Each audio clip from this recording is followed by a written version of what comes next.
مسلم کی ایک روایت ہے، نبی علیہ الصلوۃ والسلام کی خدمت میں ایک شخص آیا اور آ کر ایک سوال کرنے لگا، اور بڑا عجیب و غریب سوال ہے۔ سوال پوچھتا ہے، اللہ کے رسول آپ دو چیزوں کا تذکرہ فرما دیں، صرف دو چیزیں، کہ دو چیزیں واجب کرنے والی ہوں۔ کیا مطلب؟ ایک عمل ایسا ہو کہ اگر کوئی انسان دنیا میں کر لے تو اس کے لیے جنت واجب ہو جائے، اور ایک عمل ایسا بتا دے کہ اگر کوئی انسان دنیا میں اس عمل کو کر گزرے تو قیامت کے دن جہنم اس کے لیے واجب ہو جائے۔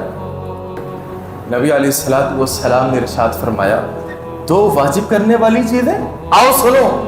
من مات یشرک باللہ شیئا دخل النار۔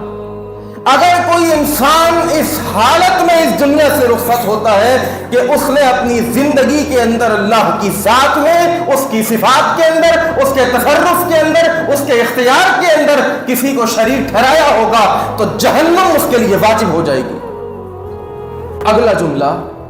ومن مات، اور اگر کسی شخص کی موت آتی ہے، لا یشرک باللہ شیئا، وہ اللہ کی نہ ذات میں شرک کرتا ہے، نہ صفات میں شرک کرتا ہے، نہ تصرف میں شرک کرتا ہے، نہ اختیار میں شرک کرتا ہے،